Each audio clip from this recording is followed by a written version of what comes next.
Purvanchal UP का वो area जहां पर मुसलमानों की संख्या बाकी जगहों की तुलना में ज्यादा ही है, पर गैंग वॉर का ये मुकाबला कभी भी सांप्रदायिक नहीं हुआ। हाँ, वो बात अलग है कि राजनीति में आने के बाद यहाँ के माफियाओं ने दंगे भड़काने के अलावा और कुछ किया ही नहीं, और इन दंगों की आड़ में खुद को अपनी बिरादरी का मसीहा खुद ही घोषित कर दिया।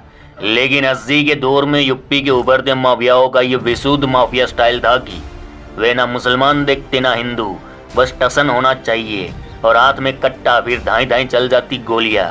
ये विशुद्ध माफिया स्टाइल है जिनकी कोई जाति कोई धर्म नहीं होता, गोलियां गिनी नहीं जाती, निशाने लगाए नहीं जाते, बस फायरिंग हो जाती। जो हद में आ गया चित्रा के गिर गया, यानी इसकी रेंज में आने वाली हर चीज खतरनाक है। अरे मामा, यही तो था 80 के दौर का यूपी और भयानक गैंग वॉर के अलहड़ किरदार। यहाँ के गैंगस्टर नाप तोल के बोलते हैं, बोलते वक्त मुस्कुराते हैं, उर्दू और हिंदी जनाब बड़े सलीके से बोलते हैं, मुंह पर कभी किसी को धमकाते नहीं, पर हनक इतनी कि आप सामने खड़े न रह पाए, डर के मारे मैदान छोड़ दे। आपके मन का यही डर इनको ये गेम खेलने को मजबूर करता है। इनको इससे ज्यादा मजा किसी खेल में आता भी कहाँ। आज बात यूपी के सबसे भयानक गैंग वॉर की, जिसमें अब तक सबसे ज्यादा लाशें गिरी है। इस रामायण के दो रावण, एक था बारूद, दूजा जोला। एक बाप की मौत का बदला लेने खूनी अखाड़े में उतरा, नाम था ब्रिजेश सिंह। दूसरी ओर मुख्तार अंसारी, जो बाहुबल के नशे में धुत होकर दानवों का सरदार बन बैठा।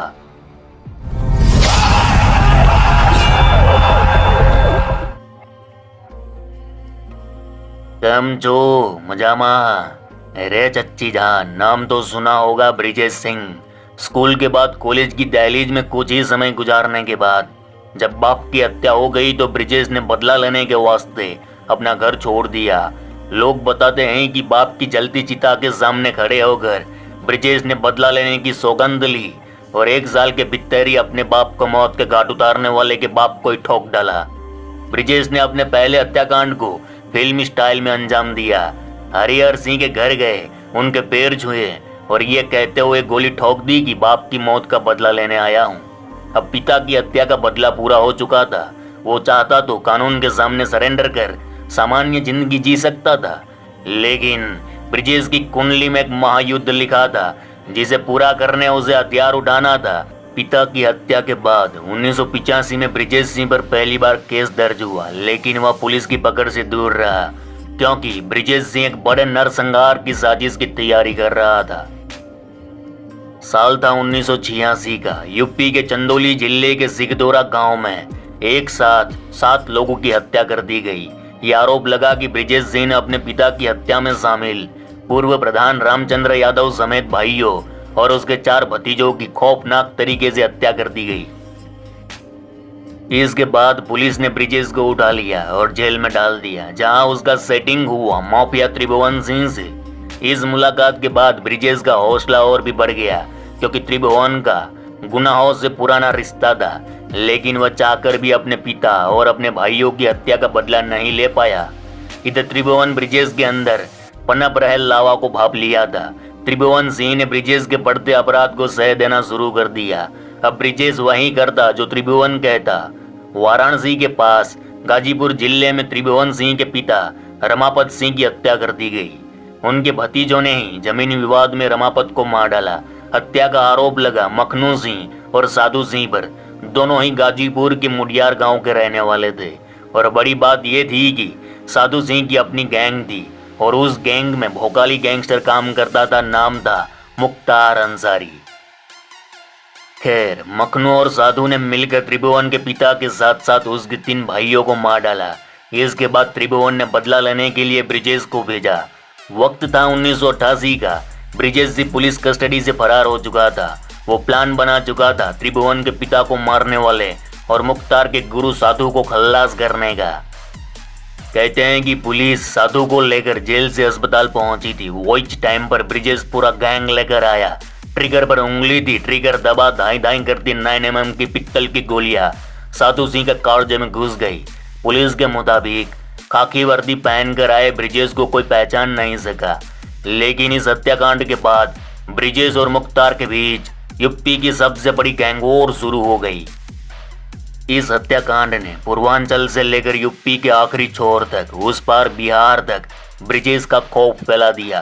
कहते हैं कि एक और बदला जारी था, दूसरी ओर वर्चस्व। इलाके में कब्जा करने को लेकर दोनों गैंग्स आपस में टकराए। इन दोनों गिरोह के बीच कोयला कारोबार पर कब्जा करने को लेकर जंग छिड़ गई और इसी जंग की उपज थे मुख्तार अंसारी और ब्रिजेश सिंह। रे मामा, सभी को ये मालूम हो गया था, गाये बगाए अफवाहें उड़ने लगी थी कि बाहुबली मुख्तार अंसारी को टक्कर देने कोई तो आ गया है। हालांकि उस वक्त ब्रिजेश सिंह की शक्ल किसी ने नहीं देखी थी, बस नाम सुना था और नाम भी ऐसा बना कि उसके नाम लेते ही सरकारी अफसर फटाफट फाइलों में साइन कर देते। धीरे धीरे ब्रिजेश का नेटवर्क यूपी से लेकर बिहार, झारखंड, गुजरात और महाराष्ट्र तक फैल गया। कोयला माफिया सूरत देव सिंह से लेकर बिहार के माफिया सूरत बांध तक हर कोई ब्रिजेश से मांडवली करने लगा। बताया जाता है कि पूरे एक दशक तक चले इन दोनों माफियाओं के बीच की गैंग वॉर में कई हत्याएं हुई, लाशों के ढेर लग गए। गुंडा हो या नेता, डॉक्टर हो या बिल्डर, दुश्मन हो या दोस्त, हर कोई इस गैंग वॉर में बलि चढ़ गया। बावजूद इन दोनों को रोकने वाला कोई न था। वाराणसी, गाजीपुर, गोरखपुर में मुख्तार गैंग और ब्रिजेश गैंग के बीच कई बार टकराव हुए। ठेकेदारी और वर्चस्व को हथियाने करीब 50 से ज्यादा शूटआउट हुए। ब्रिजेश और मुख्तार के दर्जनों लोग मारे गए। कहते हैं कि साल 1992 में ब्रिजेश ने मुंबई अंडरवर्ल्ड डॉन छोटा राजन के साथ सेटिंग किया, जहां उसकी मुलाकात पूर्वांचल के बाहुबली डॉन सुभाष ठाकुर से हुई। दाऊद और छोटा राजन के कहने पर ब्रिजेश ने उस वक्त मुंबई के सबसे चर्चित शूटआउट को अंजाम दिया था। वो शूटआउट कहीं और नहीं बल्कि मुंबई की जेजे अस्पताल में हुआ था। इस शूटआउट में अरुण गवली गिरोह के मुख्य शूटर को ढेर कर दिया गया था, जो अस्पताल में था। उस दिन ब्रिजेश के साथ दाऊद के 20 लोग गए थे। पहली बार मुंबई में AK-47 का इस्तेमाल किया गया था और 500 से ज्यादा गोलियां चली थी। क्राइम एक्सपर्ट मानते हैं कि जेजे अस्पताल शूटआउट ब्रिजेश के आपराधिक जीवन के लिए वरदान साबित हुआ, क्योंकि इस शूटआउट के बाद वह गैंगस्टर नहीं बल्कि उत्तर भारत के सबसे बड़े डॉन के रूप में उभरा। इधर इस शूटआउट के 1 साल बाद 1993 में मुंबई में बम धमाके हुए। इसके बाद सुभाष ठाकुर ने दाऊद से दूरियां बना ली और पूर्वांचल लौट आया, जहां ठाकुर और ब्रिजेश सिंह के बीच गैंग वॉर शुरू हुई। इधर वाराणसी से लेकर गाजीपुर तक पूर्वांचल के 5 जिलों में ब्रिजेश और मुख्तार गैंग काम कर रहे थे। लेकिन 1996 में मुख्तार ने इस गैंग वॉर को एक नया मोड़ दे दिया। 1996 में मुख्तार अंसारी मऊ से BSP का टिकट पर चुनाव लड़कर विधायक बन गया। मुख्तार के विधायक बनने से उसके गैंग को एक तरह से राजनीतिक संरक्षण मिल गया। अब ब्रिजेश भी मुख्तार को टक्कर देना चाहता था और इसलिए उसे भी राजनीतिक संरक्षण चाहिए था। इसी दौर में बीजेपी के दबंग नेता कृष्णानंद राय और ब्रिजेश सिंह एक साथ आए। ब्रिजेश ने मुख्तार के भाई अफजाल अंसारी को हराने कृष्णानंद राय का पूरा साथ दिया। इधर इसी सियासी घमासान के बीच एक अलग ही गैंग वॉर ने जन्म लिया। 15 जुलाई 2001 वह दिन था। मुख्तार अपने काफिले के साथ निकला। मुखबिरी की आशंका के चलते वह रास्ते में गाड़ियां बदल देता। उस दिन भी मुख्तार ने रास्ते में गाड़ी बदल ली। बावजूद बीच रास्ते में मुख्तार की गाड़ी को घेर लिया गया। दरअसल मुख्तार की गाड़ी जहां से गुजर रही थी वहां रास्ते में रेलवे फाटक था। मुख्तार की कुछ गाड़ियां रेलवे फाटक के उस पार चली गई, जबकि मुख्तार की गाड़ी फाटक लगने के चलते इस पार रह गई। लेकिन कयामत की आंधी उठने वाली थी, जिससे मुख्तार अनजान था, क्योंकि मुख्तार के ठीक आगे एक ट्रक खड़ा था जिसमें नकाबपोश बदमाश हाथ में राइफलें लिए बैठे थे। वह ट्रक से उतरे। मुख्तार की गाड़ी पर तान दी राइफलें। अंधाधुन गोलियां बरसी। पूरा इलाका खामोश, बस गोलियां ही गोलियां। इधर मुख्तार गाड़ी से उतरा राइफल लेकर। उसने भी मोर्चा संभाल लिया। इस शूटआउट में मुख्तार के 3 और हमलावरों के 2 लोग मारे गए थे, जबकि मुख्तार अपनी जान बचाता हुआ खेतों में भाग गया था।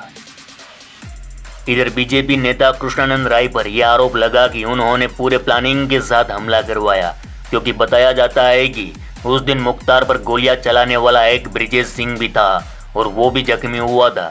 हालांकि इस बड़ी घटना के बाद ब्रिजेश अंडरग्राउंड हो गया। लेकिन 2002 में चुनावों में मुख्तार और ब्रिजेश एक बार फिर आमने सामने थे। कृष्णानंद राय ने मुख्तार के भाई अफजाल के खिलाफ मोहम्मदाबाद सीट से चुनाव लड़ा और जीत गए। इस हार ने मुख्तार के अंदर आग लगा दी। ब्रिजेश ने 2 साल में मुख्तार को 2 बड़े झटके दिए। एक तो मुख्तार पर हमला, दूजा मुख्तार के परिवार के पास जो सीट 1985 से थी वह छीन ली।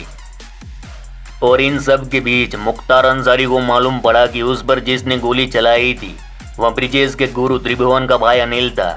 साल 2003 में बीएसपी के जिला पंचायत सदस्य अनिल सिंह समेत 3 को सरे बाजार हत्या कर दी गई।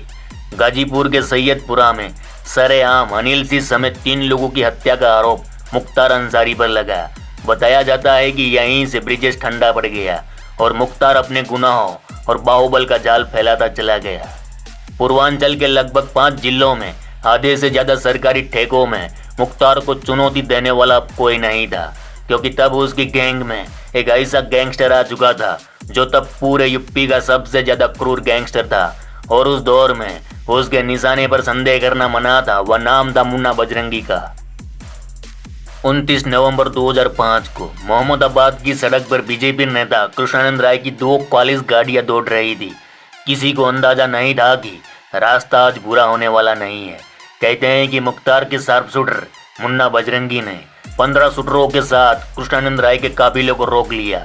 बताया जाता है कि मुन्ना बजरंगी और उसके साथियों ने 10 AK-47 से करीब 500 से ज्यादा गोलियां बरसाई थी।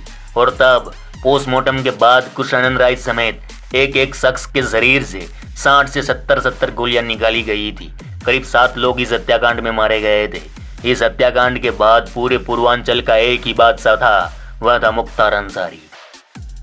और ब्रिजेश गैंग का धीरे धीरे उसने सफाया कर डाला। हालांकि योगी बाबा के आने के बाद मुख्तार अंसारी की उल्टी गिनती शुरू हो गई और आज जेल में सजा काट रहा है। और हाँ, जब रेलवे फाटक के पास ब्रिजेश सिंह ने मुख्तार पर हमला किया, उस वक्त ब्रिजेश के पास AK-47 थी। हालांकि इस बात में कितनी सच्चाई है वो राम जाने। हमने तो सुनी सुनाई बात आपको सुनाई। तो मामा आज के लिए बस इतना ही। चलो इस गुज्जू भाई का राम राम, मिलते हैं फिर।